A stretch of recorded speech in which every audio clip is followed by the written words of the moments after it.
안녕하세요. 조백입니다. 먼저 우리 진로 교육이 굉장히 중요한데 거기에 힘써 주시는 여러분들 먼저 대단히 고맙다고 말씀드리고 싶습니다. 고맙습니다. 저한테 주어진 주제가 미래를 걷는 학생들을 위한 진로 교육인데요. 제가 발표를 준비하면서 제목을 조금 바꿔봤습니다. 미래를 걷는 것이 아니라 미래를 창조하는 학생들을 위한 진로 교육. 이 차이에 대해서는 차차 이해하시게 될 겁니다. 오늘 제 발표는 크게 4가지로 구성이 되어 있습니다. 첫 1, 2, 3번은 좀 큰 그림인데 우리가 진로 교육의 목표가 무엇이냐? 미래를 창조하는 능력이라고 제가 요약을 하는데요. 창조하려면 힘이 필요하죠. 그래서 2번째 주제는 이 2가지의 힘이 무엇인가를 말씀드리고 거기에 따르는 3가지의 능력을 말씀드리도록 하겠습니다. 그리고 나서 아주 이제 세부적으로 4가지의 진로 교육에 대한 세세한 제안을 드리고자 하는데요. 1, 2, 3번은 좀 빠른 속도로 진행을 하고 마지막 4가지 제안은 좀 시간을 들여서 설명드리도록 하겠습니다. 실은 이 코로나 때문에 많은 변화가 있었습니다. 전 세계를 바꾸는 일이었죠. 전혀 예측할 수 없었던 미래가 도달했습니다. 실은 이 코로나 사태는 교육 시스템에 있어서 물론 많은 영역에서 큰 영향을 미쳤지만 교육에 있어서는 역사상 유례가 없는 아주 큰 타격을 가했다고 합니다. 왜냐하면 전 세계의 학교가 동시에 중단했거든요. 하루 이틀이 아니라 1년, 2년씩이나 82%의 학생들이 학교를 다니질 못했습니다. 물론 최근 들어서 상당히 완화되고 좋아졌지만 그래도 파행은 여전히 진행 중이고요. 그리고 유럽의 경우에는요, 다시 학교를 닫아야 한다는 그런 지경까지 왔습니다. 자, 그런데요, 우리 한국은 매우 선방하지 않았습니까? 이것은 우리가 자화자찬하는 것이 아니라 World Economic Forum, 세계 경제 포럼에서 우리 한국의 교육이 정말 잘했다라는 이런 평가를 내리고 있으니까 이것은 뭐 팩트라고 생각을 해요. 그래서 우리 한국은 다시 예전의 학교로 되돌아가고 있습니다. 이게 국제적인 뉴스예요. 우리가 11월 20일 날 학교를 다시 열었는데 인도 신문에 실릴 정도로 이것은 국제 뉴스거리입니다. 잘했죠? 그런데요, 제가 정말 놀랍고 충격을 받았던 뉴스는 일부 외국에서는 예전 학교로 되돌아가지 않겠다고 선언을 하고 있습니다. 복귀하지 못해서가 아니라 복귀할 수 있음에도 불구하고 예전의 소위 정상적인 모습으로 가고 싶지가 않다는 거예요. 그 대신 새로운 교육을 설계하기 시작을 합니다. 그 이유가 뭐냐면요, 우리가 새로운 혁신을 시도할 때 상당한 혼란이 가중되기 때문에 큰 수술을 하기가 두렵습니다. 안정적으로 교육이 운영돼야지 좋은 건데 혁신할 때마다 많이 소란스럽고 불편하고 또 많은 문제점이 발생하고 있지 않습니까? 그런데 80%의 학생들이 학교를 다니지 않는 그런 대대적인 혼란기가 있음에도 불구하고 교육은 상당히 잘 진행되고 있더라는 자신감을 이번 계기로 확인을 한 거예요. 세계적인 재앙 때문에 학교가 중단되는 것을 잘 소화를 해냈다면, 그러면 우리가 혁신을 하기 위해서 인위적으로 큰 교육의 이런 중단을 가져도 많은 사람들이 소화를 해낼 수 있겠다라는 것을 확인한 거예요. 그런데 이 이야기들이 소수의 입장에서는 항상 있어 왔던 말인데 다시 되돌아가지 않겠다라는 이 말들은 교육계의 주류에서 나오는 말입니다. 예를 들면은 Chronicle of Higher Education이라는 것은 미국에서는 가장 큰 교육 잡지사고요. National Education Association은요 230만 명의 회원을 둔 교육자 회원을 두는 세상 가장 큰 전문가 집단이에요. 이런 곳에서 다시 학교로 되돌아가지 않겠다고 또 말아야 한다는 그런 목소리가 나온다는 것은 엄청나게 충격적인 뉴스입니다. 저는 이것을 보고 성공의 덫이라는 개념이 떠오르더라고요. 우리는 성공했기 때문에 쉽게 예전 모습으로 복귀할 수가 있죠. 그러나 서양에서는 실은 너무나 큰 어려움을 겪었기 때문에 혁신을 하고자 하는 목소리가 클 수밖에 없다는 뜻입니다. 따라서 우리는 역으로요, 혁신의 기회를 놓치고 있지 않는가가 걱정스러운 바입니다. 실제로요, 혁신해야 한다는 말은 우리도 다 알고 있죠. 하고 있죠. 그러나 혁신의 규모와 혁신의 대상이 다른 것이 핵심입니다. 현재 우리 학교의 모습은 사실 120년 전부터 시작되어 온 모습과 본질적으로는 다르지 않습니다. 산업화 시대를 위해서 학교가 모든 학생들을 대상으로 대규모로 소위 대량 생산 체제로 진행되어 왔죠. 그런데 참 놀랍게도 1900년 전후로 한 1, 2년 전후로 IQ라는 개념, 행동주의적 철학 이런 개념들이 동시다발로 나왔습니다. 그런데 우리 모두 다 알다시피 IQ가 아니라 EQ, 행동주의적 철학이 아니라 긍정심리학 뭐 이런 개념들이 2000년도 또 1, 2년 전후로 동시다발로 나온 거 우리 다 아시잖아요. 이게 우연이 아니죠. 거의 100년 주기로 거대한 이런 개념의 변화가 소위 패러다임의 변화가 생기는 것 같습니다. 이런 것 때문에 우리 한국서는 혁신 학교 도입에 많은 공을 들이고 있는데, 그런데 지금 코로나 사태로 인해서 언급되고 있는 말이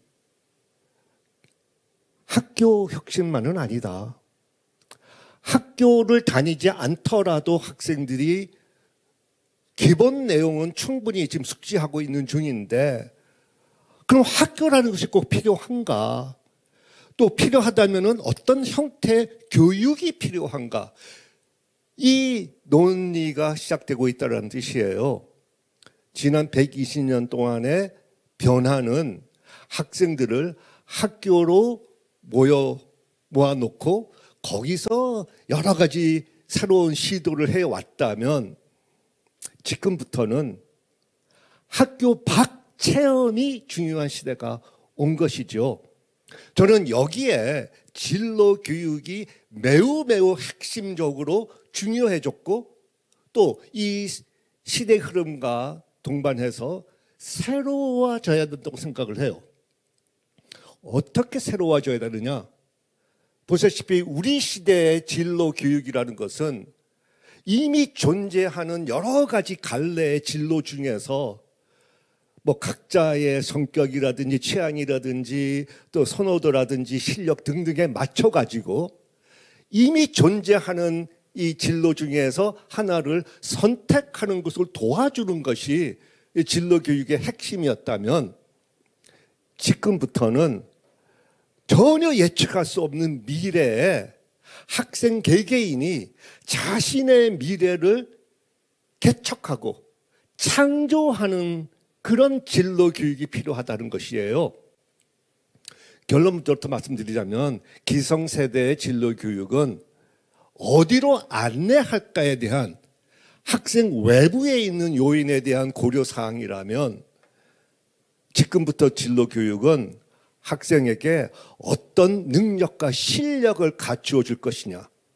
그래서 스스로 본인의 미래를 창조해 나갈 수가 있겠는가. 여기에 맞춰지게 된다고 생각을 합니다.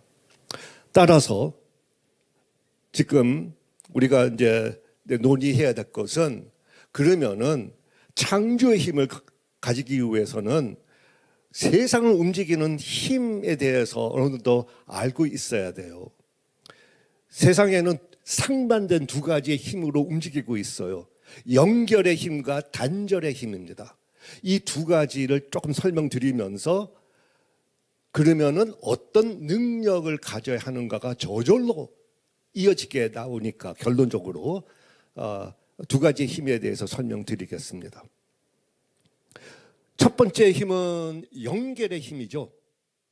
보시다시피 정보화, 세계화, 스마트화, 4차 산업혁명화 이런 것들은 다 연결의 개념이잖아요. 여기서 우리 한국은 기가 막히게 잘해왔습니다. 보시다시피 정보화 시대에서 인터넷 소위 연결망 이것은 세계 최고 수준이잖아요. 1등 자리를 지난 한 10년간 내주질 않았습니다. 항상 1등을 유지해 왔습니다. 하드웨어적으로 1등이라는 뜻이에요. 그리고 인터넷이 아니라 이제는 스마트화되어 있으니까 여기서도 지난 6, 7년간 계속해서 1등 자리를 유지하고 있습니다. 연결의 힘에서 하드웨어 면에서는 세계 1위, 그리고 소프트 파워 면에서도 상당히 최상위권을 유지하고 있는 중입니다. 2016년도에는 22위였던 것이 2021년도 올해는 11위까지 치고 올라왔습니다. 소프트 파워라는 것은 뭐냐면 하드웨어랑 달리 매력으로 세상을 움직이는 힘을 뜻해요. 문화, 예술, 지식 이런 것들. 보시다시피 대장금을 비롯해서 요즘 세계적으로 1등하고 있는 많은 우리의 지적 재산들이 바로 이 소프트 파워라는 것입니다. 이런 것들을 접하면서 전 세계 사람들이 한국과 연결하고 싶어하는 그 동기를 발휘하고 있지 않습니까? 그러나 이 하드웨어와 소프트웨어의 최종 결정판은 인공지능이에요. 4차 산업혁명 시대 핵심. 여기서 소프트웨어와 하드웨어를 놓고 비교할 때는요, 미국과 중국이 압도적으로 앞서가고 있는 두 나라입니다. 미국이 소프트 면에서는 조금 더 앞서 있고 하드웨어적인 면에서는 중국이 조금 더 앞서 있죠. 한국은 4위입니다. 일본보다 약간 뒤떨어져 있는 4위인데요. 물론 미국과 중국하고는 큰 괴리가 있지만 그래도 세계 4위라는 것이 얼마나 대단합니까? 그런데 하드웨어, 소프트웨어에 이어서 한 가지만 더 추가되면은 한국이 아마 1등까지도 할 것 같아요. 그것이 바로 피플웨어라고 전 믿습니다. 피플웨어. 자, 결국은 연결 면에서는 한국이 최고지만 피플웨어 면에서는 뭔가 지금 위태롭다고 저는 생각을 하고 있어요. 이것만 잘 되면 세계 최고가 될 수가 있는데, 그러면 왜 피플웨어가 좀 위태롭냐? 거기서는 이제 두 번째 힘, 단절의 힘이 우리 한국에서 너무나 강하게 작동하고 있기 때문에 그렇습니다. 연결도 우리 한국이 세계 최고 수준으로 최단기간에 이뤄냈지만 단절 역시 세계 최고의 수준이고 최단 기간으로 이뤄내고 있기 때문입니다. 단절은 어떻게 이제 해석을 할 수가 있냐면 보시다시피 저 같은 경우에는 어릴 때 대가족 제도 안에서 살았어요. 그러다가 어느덧 핵가족화가 되고, 그리고 더 나가서 우리 한국은 지금 총 가정의 4분의 1이나 혼족 아니겠습니까? 한 명만 사는 가족. 그런데 앞으로는요, 탈가족화라는 개념이 대두될 겁니다. 한 지붕 밑에서 여럿이 함께 살더라도 완전히 각자의 세상에서 살고 있다. 그게 이제 메타버스의 개념과도 연결되는데요. 어른들의 입장에서는 이 메타버스라는 여러 개의 우주가 공존하고 있다는 것은 상당히 매력적인 상황이에요. 이 우주가 싫으면은 다른 우주로 순간 이동할 수 있는 그런 사회가 됐지 않았습니까? 이 다양성과 옵션을 주는 세상이니까 매우 좋은 거지만, 아동들의 입장에서 보면은 상당히 문제가 심각합니다. 아동 입장에서는 연결이 사실상 연결이 아니죠. 그냥 접속입니다. 그리고 아동들은 매우 위험한 접속을 하면서 살고 있습니다. 단절, 메타버스는 삶이 하나의 우주로 통합되고 연결되어 있는 삶이 아니라 각자, 구성원들이 각자 파편화되어 있는 삶, 고립되어 있고 분열되어 있고 단절된 삶이에요. 매우 위험한 상황이에요. 아동들의 입장에서는 이 현상을 갖고 아동기 부정적 경험이라는 연구의 큰 개념이 존재하고 있습니다. ACE, ACE. 이게 얼마나 위험하냐면 결국은 우리 한국에서는 이 단절의 힘이 세계 최고 수준으로 최고 속도로 지금 이루어지고 있기 때문에 2030년도에는 대한민국이 2300년도 죄송합니다.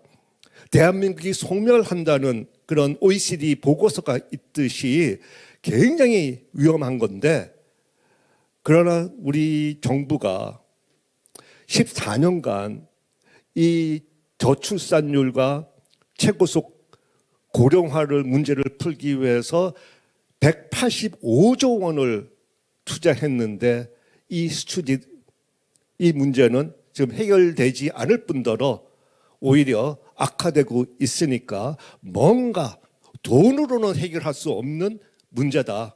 이 피플웨어의 문제는 역시 교육으로 해결할 수 있는 문제라고 저는 생각을 해요. 자, 그럼 이런 두 가지 큰 힘에 있어서 미래 인재가 생존하고 성장하기 위해서, 그래서 자기의 미래를 전혀 예측할 수 없는 미래를 스스로 창조해 나가기 위해서는 세 가지 능력이 필요하다는 거예요. 접속에서 연결로 만들어 나갈 소위 관계 조율 능력, 여기서 집단 지성이 나타나고 창의성도 발휘됩니다. 그리고 부정적 경험에서 회복을 할 수 있는 자기 조율 능력, 이 두 가지에 더해서 새로운 가능성을 창조하기 위해서 공익 조율이라는 이 세 가지 능력, 이 세 가지 능력을 통틀어서 SES, 사회 정서적 역량이라는 말을 쓸 수 있습니다. Social, Emotional Skills. 자, 이게 뭔 추상적인 이야기가 아니에요. 아주 구체적인 이야기입니다. 여러분들께서 지금 하버드 대학의 입학처 홈페이지에 들어가 보시면은 거기에 노골적으로 명시하고 있습니다. 우리가 원하는 인재 하면서 세 가지 능력을 나열하고 있습니다. 저는 이 세 가지를 공익관계 자기조율로 연결시켜 나가고 있는데, 공익조율은 너는 학생은 우리 대학과 학교에 무언가를 기여할 수 있는 사람이냐, 무엇을 기여하고자 하는가, 무엇들을 위해서, 공익을 위해서 무엇을 하고자 하는가를 물어보고 있고요. 관계조율은 다른 학생들이 너와 함께 생활하고 밥 먹고 공부하고 팀원이 돼서 협업하고 하고 싶어하는 사람이냐, 소위 관계조율을 할 수 있는 사람이냐 묻고 있습니다. 그리고 세 번째가 스트레스, 이제 부정적 경험 상태를 스스로 극복하고 그래서 독자적으로 자율적으로 살아갈 수 있는 사람이냐를 묻고 있습니다. 또 이것을 위주로 학생들을 선발하고 또 이 세 가지의 능력을 강화하고 확대해가지고 졸업시키겠다는 뜻입니다.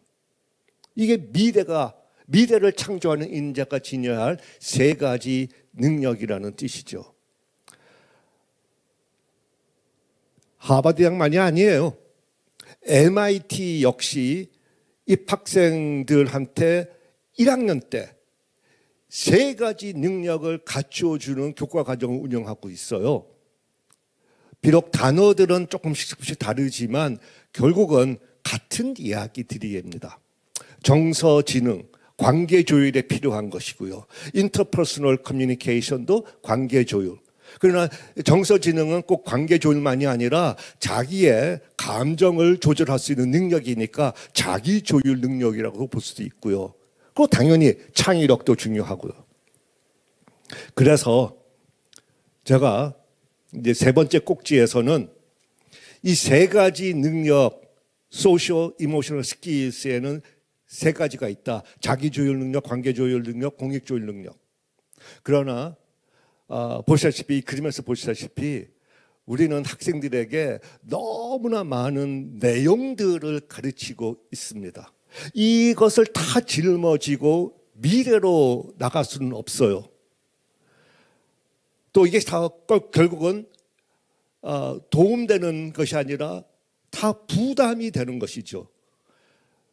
그래서 이 새로운 세상은 예측할 수 없는 세상을 개척할 때는요, 많은 짐을 지고 갈 수가 없고 가장 필요한 것만 산뜻하게 짊어지고 가야만 새로운 세상, 예측할 수 없는 세상을 개척해 나갈 수가 있습니다. 그러면 이 세 가지에 대해서 조금 더 세부적으로 설명드리도록 하겠습니다. 이게 내 과학적인 이야기예요. 추상적인 어떤 단어, 이런 말장난이 아니라 2018년도에 나온 뇌과학 연구를 소개하도록 하겠습니다. 두 가지의 모습이 있는데요. 왼쪽에 있는 모습은 이미 심리학 교과서에 나오는 이제 기본 내용들이고요. 오른쪽에 있는 것이 아주 새로운 연구 결과인데, 그래서 아마 대부분 사람들 아직까지도 이 연구에 대해서 잘 모르고 있는 것 같습니다. 먼저 전통적인 이야기를 하도록 하겠습니다. 왼쪽에 있는 그림. 인간의 두뇌는 얼마나 많은 세포가 있는 것이 중요하기다 보다는 이 세포들 사이가 어떻게 연결되어 있는가가 중요하죠. 그러나 기본적으로 두뇌가 위아래로 연결되어 있다고 합니다. 그 이유는 심리학 교과서에 나오는 내용이니까 빠르게 제가 설명드리겠습니다. 맨 밑에 있는 뇌가 생명을 관리하는 뇌간, 소위 파충류의 뇌라는 애칭을 갖고 있습니다. 그 위에 있는 부분이 변형계라는 부분인데, 여기서 감정을 관리한다고 그냥 요약을 할 수가 있어요. 그리고 그 위에 피질 중에서 아비마 쪽이 생각을 관리하는 두뇌입니다. 생각, 소위 인간한테 있는 인지 능력이죠. 그런데 뇌는 기본적으로 생명, 감정과 생각으로 연결된 것이 아니라 오히려 맨 위에 두정력, 꼭대기, 그게 움직임을 관리하는 뇌인데, 이 세 가지가 기본적으로 세팅이 되어 있어요. 왜 그럴 수밖에 없는가? 그 이유는 위기를 만났을 때 소위 스트레스를 받고 부정적 감정, 공포감, 불안감, 초조함, 이런 부정적 감정이 홍수 상태를 이루었을 때 재빠르게 생명을 보존하기 위한 방법으로 파충류 반응을 일으키도록 디자인되어 있다는 뜻이에요. 그래서 인간이 이럴 상황에서는 정말로 동물이 돼가지고 싸우거나 도망가는 본능적인 반응이 나오는 것입니다. 공격적인 행위가 욕설, 폭언, 폭행 같은 것이고, 도피적인 행위가 게임 중독, 인터넷 중독, 야동 중독, 뭐 그런 행동들이에요. 자, 이것은 기본 심리학 지식이고요. 자, 오른쪽에 있는 것이 새로운 것입니다. 사람이 생각을 하고 거기 나가서 창의적으로 생각을 한다든지, 더 나가서 공부라도 의미 있는 공부, 그냥 지식을 달달달 암기하는 공부가 아니라 의미 있는 공부를 할 때 두뇌가 흔히 우리가 알기로는 아비마, 소위 생각을 관리하는 아비마가 활성화된다고 믿고 있잖아요. 그런데 18년도 연구, 하버드 대학, 듀크 대학, 유펜 세 대학의 네 과학자들이 연구한 결과가 뭐냐면 아비마만이 아니라 감정, 변형계와 엄청나게 연결되어 있고 동시에 활성화되어 있다는 뜻이에요. 자, 이게 왜 중요하냐면 우리가 부정적인 경험 상태에서는 수직적으로 연결되잖아요. 그래서 수평적으로 연결되기 위해서는 긍정적 감정을 듬뿍 경험을 해야 한다는 것이에요. 소위 우리가 스스로 우리의 감정을 조율하고 이동시키는 기술을 가져야만 의미 있는 공부와 창의적인 활동을 할 수가 있다는 것입니다. 감정이 굉장히 중요한 것이죠. 자, 이걸 그냥 간단하게 설명하면은요, 우리가 부정적 감정 상태에 놓여 있을 때는 소위 터널 비전이라고 시야가 좁아집니다. 그러나 긍정적 감정, 정서를 느낄 때는 시야가 확 넓어져요. 이게 바로 divergent thinking, 확산적 사고력입니다. 수렴적 사고력이 아니라 발산적 사고력. 여기서 선택의 여지가 나오고 여기서 미처 내가 생각하지 못한 창의적인 문제 해결 능력이 이런 상태에서 나오는 것이죠. 이것은 우리 다 알다시피 창의력의 최고의 모습인 뉴턴의 법칙이라든지 아키미디스의 유레카 순간이 둘 다 가장 편안할 때, 기분이 좋을 때 나온 것이죠. 이게 우연이 아닙니다. 이럴 때 가장 훌륭한 창의적인 발상이 가능하다라는 아주 역사적인 사례가 되겠습니다. 그리고 오늘날 구글 회사가 직원들한테 자기 마음대로 출근 퇴근할 수가 있고, 심지어는 누워서 하루 종일 일할 수도 있고, 자기 아기를 데리고 와서 일을 할 수도 있고요. 그리고 하루 종일 최고의 맛있는 음식 마음대로 먹게 합니다. 많은 사람들이 이렇게 말하더군요. 이것은 구글 회사가 돈이 많으니까 직원들한테 좋은 복지 혜택을 주고 있다. 정반대로 생각을 해야 돼요. 직원들한테 이런 긍정적 경험을, 감정을 지니도록 만들어주기 때문에 직원들한테서 최고의 창의력이 나오고, 그래서 회사가 떼돈 버는 겁니다. 이것은 기업차만이 아니라 우리가 학교에도 똑같이 적용할 수가 있어야 돼요.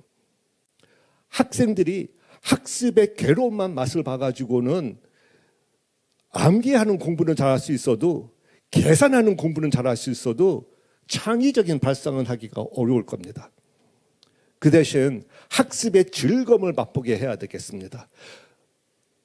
선생님이 엔터테이너가 돼가지고 학생들을 기쁘고 즐겁게 만들어주는 것이 아니라, 공부라는 것은 어차피 힘들고 어려운 것인데 아무리 힘들고 어려워도 이 공부가 자식의 미래를 창조하는데 엄청나게 도움이 될 거라는 그 확신감에서 오는 즐거움이 바로 학습의 즐거움입니다. 자, 제가 이런 이야기를 이론상 말하는 거 아니에요. 제가 연구소를 하나 만들었는데 제 연구소의 교실 모습입니다. 학생들이 땅바닥에 언제든지 누워서 쉴 수도 있고 누워서 공부할 수도 있게 만들어 놨습니다. 건물 전체가 그래서 온돌이에요. 그리고 다 튀어 있어가지고 정말로 편안한 평화로운 그런 상태에서 공부를 하고요. 보시다시피 굉장히 긍정적인 정서가 저절로 나오지 않겠습니까? 360도 산으로 둘러싸여 있어요. 이게 강원도가 아니라 서울시 한복판에 있는 곳입니다. 그래서 저는 제가 말씀드리는 이 내용은 그냥 추상적인 이론 말씀드리는 것이 아니라 실제 제가 실천하고 있는 내용들을 말씀을 드려봤습니다. 자, 이제 마지막으로 아주 진로에 대해서 구체적인 말씀을 드리고자 해요. 자, 이러한 세상의 흐름과 우리의 진로 교육의 목표, 그리고 이제 학생들한테 갖추어줘야 할 능력, 이것을 그러면 현장에서 어떻게 구체적으로 우리가 따져볼 것인가 했었을 때 제일 먼저 정서적 역량을 강조하라는 말씀을 드리고 싶습니다. 정서적 역량이라는 것은 심적 역량이에요. 감정적 역량. 그러나 이제 문제가 뭐냐면은 교육학이라는 것은 심리학의 ABC에서 비롯하지 않았겠습니까? ABC가 affect, behavior, 그리고 cognition. 정서, 신체, 인지. 그래서 선생님들께서는 4대 교대 다니셨을 때 교육학에서 교육 목표 분류법에 있어서 이 세 가지를 갖고 공부를 하시고 또 학교의 교과 과정이 이 세 가지로 짜여져 있는데 학교 현장에서는 지덕체를 강조하고 있지 않습니까? 지덕체. 그러니까는 지덕체는 결국은 ABC가 아니라 BCD예요. 이 불일치가 일어나고 있습니다. 그러니까 어떤 결과가 나오냐면 두 중복된 부분 BC에만 우리가 신경을 쓰게 되는 거죠. 어차피 D와 A는 어디에서도 강조되고 있지는 않으니까는요. 그 결과 인지적인 면에서는 암기, 분석, 계산은 세계 최고 수준인데 상상과 창의와 직관력은 상당히 아쉽고요. 신체적인 면에서는 양쪽으로 크니까 이제는 체육교육은 신경을 안 쓰니까 결국은 부실한, 질적으로 부실한 신체가 되어 있고요. 정서는 짜증, 학생들의 기분이 어때 하면은 다 짜증나라는 말 입에 달고 있지 않습니까? 정서는 반쪽짜리, 부정성에 매몰되어 있다는 거. 기쁨과 고마움과 행복감은 세계 꼴찌 수준이라는 것은 연구 결과에 나온 것이고요. 더 나가서 네 번째 영역, 자아 존재성과 자아 초월성. 나는 누구고 나의 꿈은 무엇이고 나의 비전은 무엇인가, 나는 왜 살고 무엇을 하려고 하느냐. 이것이 바로 진로의 핵심인데 이 부분이 교과 과정에서 완전히 배제되어 있다는 뜻이에요. 자, 그래서 다시금 우리가 이 D 부분이 없으면은 학생들은 아무리 공부를 하더라도 허무함을 벗어날 수가 없고요. 자기의 미래가 불투명한데. 그리고 C 부분을 아무리 잘해봤자 4차 산업혁명 시대에 인공지능의 로봇을 따라갈 수가 없지 않습니까? 그러니까는 취업난은 엄청나게 앞으로 더 가속화될 거라는 거. 그래서 우리가 이 둘 사이에 조화를 다시 이루어내야 되는데 사실은 지덕체는요 일제시대의 잔재예요. 제가 이야기하는 것이 아니라 지식 백과사전에 나오는 이야기니까 1900년 초에 일본에서 지덕체가 발달되어 있고 그게 우리 한국에 들어온 것이니까 우리 한국의 전통 개념이 아니죠. 우리 한국의 전통 개념은 지덕체 정입니다. 그리고 정이 가장 으뜸되는 개념이었기 때문에 앞으로 우리가 사회 정서적 역량을 키우기 위해서는 이 세 가지 기술을, 능력을 갖추기 위해서는 이 정서적인 부분을 이제 강조를 할 수밖에 없게 될 거예요. 그리고 두 번째로는 직업 대신 관심사에 초점을 맞춰라. 우리가 정서적 역량을 홀대했기 때문에 관심, 소위 이게 바로 관심, 심적 영역, 정서적 영역이거든요. 이 부분마저도 우리가 우선순위에 많이 뒤처졌습니다. 이 차이를 말씀드리겠습니다. 자, 여러분 다 아시죠? 이 두 사람의 차이가 있다는 거. 모르시겠어요? 다 똑같이 보입니까? 둘 사이에 어마어마한 차이가 있기 때문에 1번은 퇴출될 겁니다.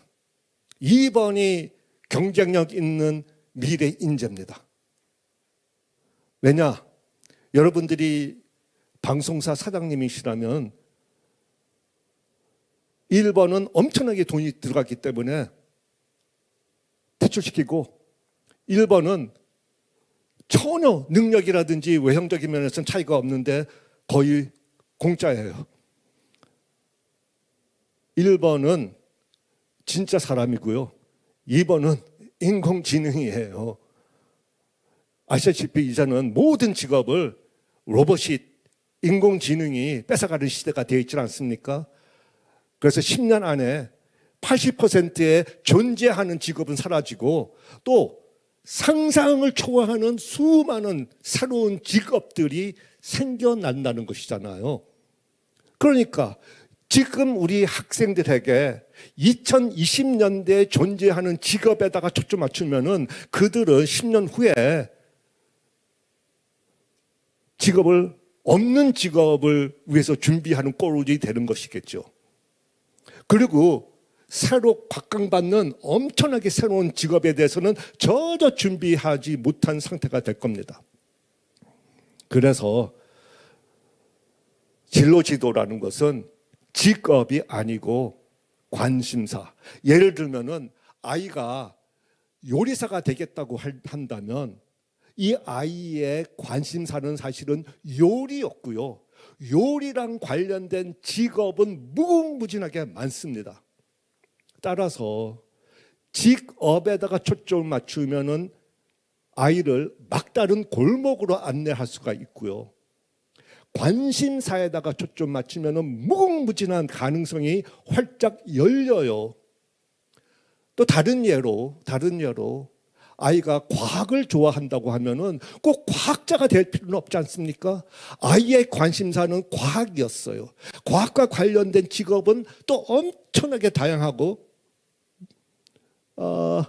상상 초월하는 또 새로운 과학과 관련된 직업은 무수히 많이 나올 겁니다. 그래서 우리는 항상 더 많은 가능성에 있는 길로 안내하는 것이 진로 지도가 될 거라고 좀 믿습니다. 세 번째는 악몽 대신 비전이 있는 꿈을 가슴에 품도록 도와라. 자,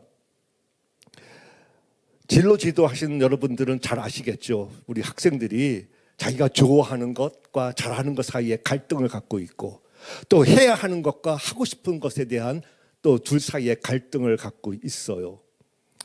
과연 내가 좋아하는 거 하면은 내가 행복할 것 같은데 그러나 잘하는 걸 해야만 성공할 것 같고 그러니까는 무엇을 선택을 해야 될지 굉장히 힘들어하는 경우가 흔하죠. 여기서 선택하는 거 아니에요. 다 조화를 이루어내야 됩니다. 어떻게 조화를 이루어내야 될 것인가 설명드리겠습니다. 만약에 우리가 산에 올라간다고 칩시다. 어떤 산에 올라가야 될까? 이 목표를 정할 때는 당연히 내가 올라가고 싶은 산, 좋아하는 산에 올라가야 되겠지요. 그래서 그 정상에 올라가면은 그 정상에서 내가 평생을 살더라도 내가 행복해야만 될 거 아니겠습니까? 만약에 내가 B를 정했는데 근데 올라갔더니 내가 평생을 보내고 싶은 곳이 아니라면 그곳은 지옥이 될 겁니다. 그래서 목표를 정할 때는 내가 잘하고 내가 좋아하고 가고 싶은 거. 그러나 목표를 정했는데 올라가는 수단은 여러 갈래가 있을 겁니다. 성공적으로 올라가기 위해서는 내가 잘하는 수단을 선택을 해야 됩니다. 그래서 목표는 좋아하고 하고 싶은 거, 수단은 잘하는 거. 근데 이 두 가지만 갖고는 안 돼요. 성공했는데, 성공한 후에, 그러면은 그 성공한 그 정상에서 어떤 사람들은 그저 자기 도취에 빠져가지고 살고 있단 말이에요. 좋은 모습은 아니에요. 그리고 아무리 성공해봤자 그 행복감은 평균 1년 이상 가지 않는다고 해요. 이것은 연구 결과입니다. 그래서 자기가 가고 싶어하는 곳에 성공적으로 도달한 후에 내가 무엇을 할 것인가에 대한 비전을 가지고 있어야만 아주 오랫동안 행복하고 그게 인생 성공이죠. 그러면 비전을 선택을 할 때는 내가 하고 싶은 것이 아니라 누군가가 해야 할 일에 대해서 비전을 가져야 됩니다. 구체적으로 예를 들어서 설명드릴게요. 이게 바로 기여하기 한다는 개념인데요. 자, 아이가 아버지한테 아빠, 나 프로게이머가 내 꿈이니까 하루에 10시간씩 게임하게 허락해 주세요. 이때 어떻게 해야 될까요? 아이의 꿈을 우리가 지지해 줘야 될까요? 천만의 말씀, 꿈깨 해야 됩니다. 왜냐하면 게임이라는 것은, 컴퓨터 게임은 누군가가 해야 할 일은 아닙니다. 그래서 이것은 꿈이건 꿈이되, 프로게이머가 되는 것은 꿈이되, 비전이 있는 꿈은 아니죠. 환몽이에요. 환몽, 판타시. 어른이 아동들의 판타시를 부추기는 것은 그것은 성숙한 모습은 아니라고 저는 믿습니다. 또 반대로 의사니 변호사니 아이들한테 막 이거 너 좋으니까 해 하는데 아이가 싫어한다면 이것은 비전은 이때 악몽이라고 저는 말을 해요. 왜냐하면 의사, 변호사 이런 것들은 누군가 해야 한 일이에요.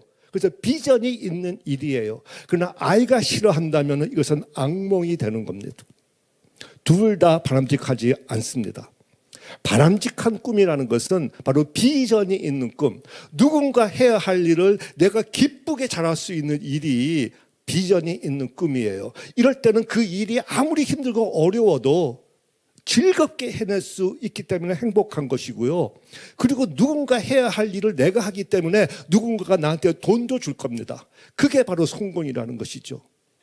그래서 세 가지가 만족되는 꿈, 비전이 있는 꿈, 누군가 해야 할 일을 내가 하고 싶어 하고 또 그것에 도달하는 과정에서 잘하는 것들을 동원시켜가지고 나의 최고의 자원을 동원시킬 때 그 예측할 수 없는 미래를 스스로 개척하고 창조해낼 수 있는 힘이 생기는 것이죠.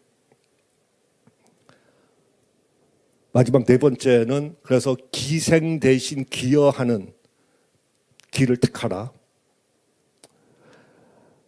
이것은 그냥 뭔가 좋은 것은 좋은 거다 그런 뜻이 아니에요. 명확한 연구 결과가 있습니다. 세상에는요, 그냥 어린애처럼 받기만 하는 존재가 있다는 거예요. 또 나이가 많더라도 그저 남한테 자기가 받고 얻고 챙길 것만 생각하는 사람들이 있는데 그런 사람들 갖고 우리가 테이커라는 말을 씁니다.